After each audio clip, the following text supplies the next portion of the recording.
കഴിഞ്ഞ വർഷം പുനർനിർമ്മിച്ച റോഡിന്റെ വശങ്ങൾ പൈപ്പ് സ്ഥാപിക്കുന്നതിനായി JCB ഉപയോഗിച്ച് കുത്തിപ്പൊളിച്ചതോടെ അപകടങ്ങൾ പെരുകുന്നതായി ആക്ഷേപം. തൂക്കുപാലം ചെന്നാപ്പാറ പുഷ്പകണ്ഠം റോഡിലെ 2 കിലോമീറ്ററോളം ഭാഗത്തെ ഐറിഷ് കോൺക്രീറ്റിംഗിനായി ഒരാഴ്ച മുമ്പ് പൊളിച്ചു മാറ്റിയത്. കുത്തിപ്പൊളിച്ച ഭാഗങ്ങൾ പൂർവ്വസ്ഥിതിയിലാക്കാത്തതിനാൽ വാഹനങ്ങളും കാൽനട യാത്രക്കാരും അപകടത്തിൽപ്പെടുന്നത് പതിവായി മാറുകയാണ്.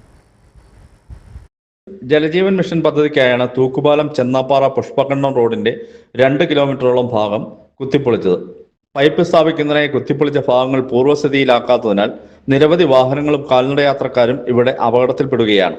പൊതുമരാമത്ത് വകുപ്പിന്റെ അനുമതിയില്ലാതെയാണ് JCB ഉപയോഗിച്ച് റോഡ് കുത്തിപ്പൊളിച്ചതെന്നും ആക്ഷേപമുണ്ട്.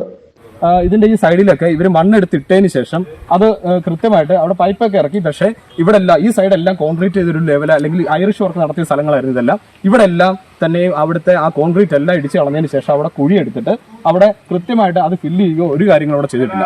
ഇതായിട്ട് ബന്ധപ്പെട്ട് PWD ഡിപ്പാർട്ട്മെന്റിനോട് ഈ കാര്യങ്ങൾ ഒരു പ്രാഥമിക അന്വേഷണ നിലയിൽ ഞങ്ങൾ വിളിച്ചു ചോദിക്കുകയുണ്ടായി. അതോറിറ്റിയുടെ ഈ വർക്ക് ഇത് വ്യക്തികളെ കൊണ്ട് ഇവിടെ കുഴിയെടുപ്പിക്കാനാണ് പറഞ്ഞിരിക്കുന്നത്, അല്ലെങ്കിൽ പണിക്കാരെ കൊണ്ട് ലേബേഴ്സിനെ കൊണ്ട്, അല്ലാതെ മെഷീൻ വർക്കോ അല്ലെങ്കിൽ JCB വിളിച്ചിട്ട് കുഴിയെടുക്കാനല്ല പറഞ്ഞേക്കുന്നതെന്നാണ് അവർ ഞങ്ങൾക്ക് നൽകിയ ഒരു പ്രാഥമിക റിപ്പോർട്ട്.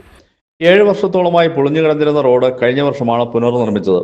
റോഡിന്റെ സുരക്ഷയ്ക്കായി ചെയ്തിരുന്ന ഐറിഷ് കോൺക്രീറ്റിംഗ് പൂർണ്ണമായും JCB ഉപയോഗിച്ച് കഴിഞ്ഞ ആഴ്ച പൊളിച്ചു മാറ്റുകയായിരുന്നു.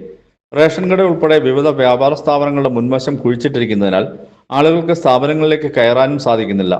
റോഡിന്റെ വശങ്ങളിലായുള്ള കുഴികളിൽ നിരവധി ആളുകൾ വീണ് പരിക്കേൽക്കുന്നുമുണ്ട്.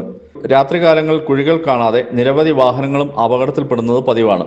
അടിയന്തരമായി കുഴികൾ കോൺക്രീറ്റ് ചെയ്ത് റോഡ് പൂർവ്വസ്ഥിതിയിലാക്കണമെന്നാണ് പ്രദേശവാസികളുടെ ആവശ്യം. News bureau, Nedumkandam.